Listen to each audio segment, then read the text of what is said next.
Hello everyone. So quite a few people requested for me to make a sketchbook tour and show off the whole sketchbook because I've been posting a lot of drawings from it. And here it is. So it's nothing special, I think. It's a Hanemula paper sketchbook, and it's I think 120 grams. I didn't necessarily pick this one because I knew much about it. It's just that this is what this art club, not art club, like art store had.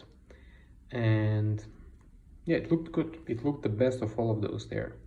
It's a hardcover one. It's black, so what more do you want from it? It's a good one. But yeah, let's get started. So on the first page, I never draw anything. It's something that I do because I don't want to have any smudging here. As you can see, there's a bit even from the bit of text there. The first drawing is this guy. I did him because I was playing some dystopian games back in the days, and this guy came out. And I just wanted to break it into the sketchbook because it's very intimidating to get started with something that is so valuable. And then things enrolled. I started to do more sketches to just, in a way, ruin the sketchbook, to not feel like I can go any worse. Same here. And here I already started to go into more illustration because I felt like I'm free enough. I like this one.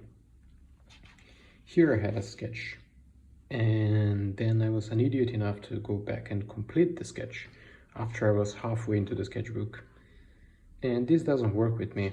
I should have just left it, but I felt pressured, like, oh, now I'm making nice works, I should go back and make this one nice as well. No, don't do that. At least I shouldn't do it, because it ruined the sketch. As my friend Tozani says, a sketchbook is a journey, a journal, like for your artistic journey, so just leave it. And I agree with that. This one is very important to me personally because I did it in a airplane on my trip to Helsinki for the first time, where I live now. So whenever I look at this, it reminds me of my first step there. And I made these cool patterns that I started to use for one of my side projects. I like it. This is done on the second journey to Helsinki, where I moved here, and you can see some Warhammer stuff going on, and that's not an accident. I wanted to do that because I love Warhammer. Another Warhammer inspired one, not as successful. And some dragons. I love dragons, I should do more of them. As a kid I was drawing only dragons, but yeah. A portrait. I don't know what I was thinking here, but that's what came out. Yeah, this is the sketch, and if I would go there to complete it now, I'll probably ruin it, so no. This is another very important personal one because it was a really interesting part of my life at this point, and I finally found an aesthetic that suits one of the regions of my world that I'm making the art book for. And yeah, all the symbolism and stuff in it, it's just the mood. I love it. I love this one a lot. And it's one of the 3 sword bearers that are very important symbols in the elven world in my sketchbook. But anyway, this is I tried to put these aesthetics in the portrait, but it didn't go well, probably because this is a real life person, so it's not bad, it just, yeah, it's missing something. And this one was Exploration of Yarta. That's another region of the same world where Alariel belongs. And I like this one. I like the aesthetics. This is the evolved version of the same race. This is something Geiger inspired. I watched some movies, some more sci-fi things, and this came out and I'm very happy with it. And here's some Dryad from Alariel.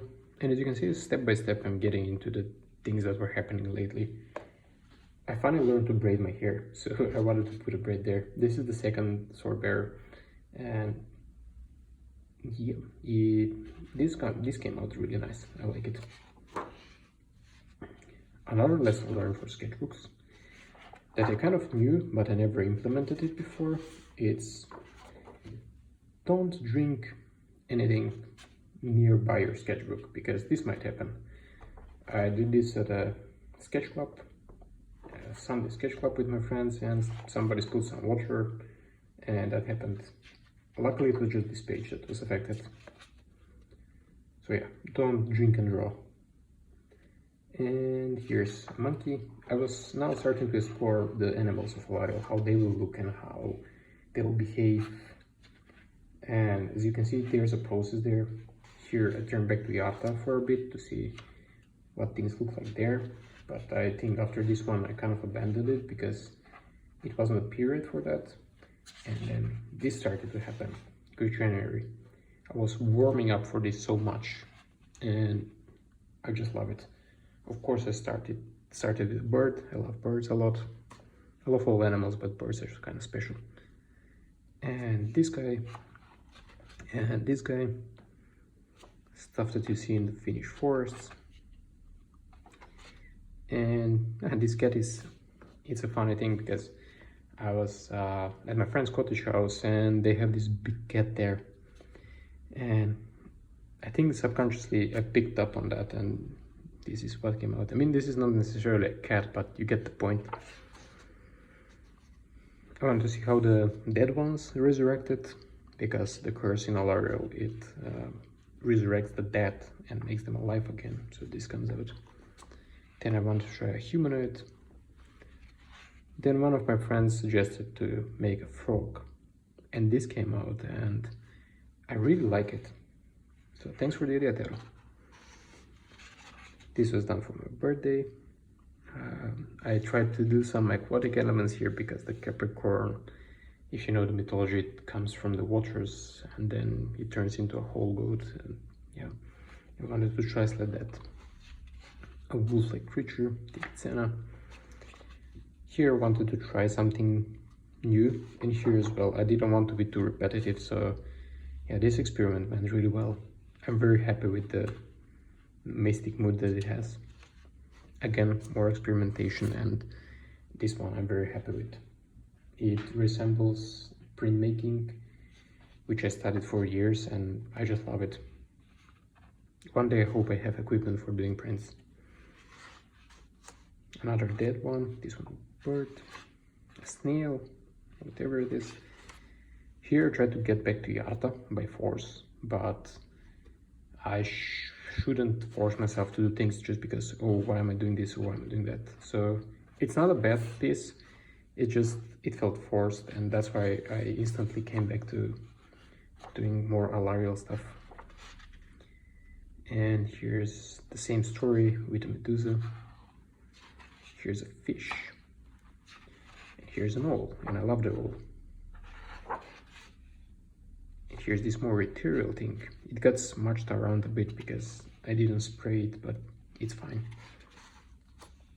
Another dark bird. This one I love a lot, even though I'm not sure why, but it's there. Something more extravagant. Another bird. Another deer thing. I love this one. Humanoid, very nice mood. This was a successful experiment. Some more bugs. A scary bug. A cute bug. Another humanoid. I want to give a try to making a fairy, and I like how this came out.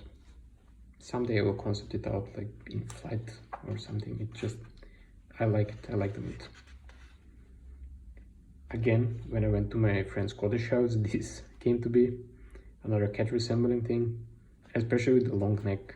Like, their cat has a long neck. Subconsciousness, that's it. Pet. This one I tried to do after January because I was into this daily habit of drawing something. So yeah, this was really forced. It's not bad, but no, nothing much to it. This one was done after a good rest, and it was very satisfying. It was very different and all of that stuff, so enjoyed it a lot. Another portrait. Many people said that she looks a lot like the girl from Blade Runner, which I can see where it comes from, even though it's not intentional. So yeah, there you go. Another portrait. This is the third sword bearer, and the thing with this one is that it was also a bit forced. Not saying I don't like it, but I think this one can have a lot more to it, and at some point I might redo it, because I felt like I want to have the third sword bearer in the same sketchbook, and that's why I did it. But I didn't really feel like doing it, so might redo it, or might start to like it after some while. We'll see. That happens with some works. Not with this one though. This one I like from the start. I really like what happened here. I don't know what happened, but the result was amazing. It was just purely going in there and having a good time. And I'll probably exploit this in the future, just implement the things I learned here. And this is the last page. A bit of a sci-fi vibe, because I started to watch some movies and play some games to relax, and some of the games was Doom Eternal, and that's why this has maybe a bit of a sci-fi vibe around here. Yeah, that's the last piece. I don't draw here as well, so yeah, thank you all for watching and for all the support that you gave me all of these days. It really helps to see that people like the works and that I'm actually getting supported for my personal works, not just the client things, which are necessary for the money and for the full-time job I have, but for enjoyment by myself, this is what I do, and I'm very thankful that I have all the support and all the good fans. So thank you for that, and I hope I don't disappoint you in the future. But I'll tell you straight, and just I will not try to please you either. I'll do whatever I want to do, and I'll be very happy if you like that as well. For those of you who wonder what's next, I have one more sketchbook that I bought when I was in Denmark. It's the same one, so I'll be either starting this or another sketchbook that's with inks or sepia or some other technique. I'll see what I'm doing. And I have a few paintings started that I have to finish, and have a few knives that are still not finished because I was doing this crew January thing, and I do have a full-time job that's occupying most of my time. It's a fun one, but just explaining why I don't have the time to do more of this. So yeah, thanks everybody, and if you want to see more videos or more content similar to this where I explain things or just go through things, let me know. Thanks a lot and all the best. Bye bye.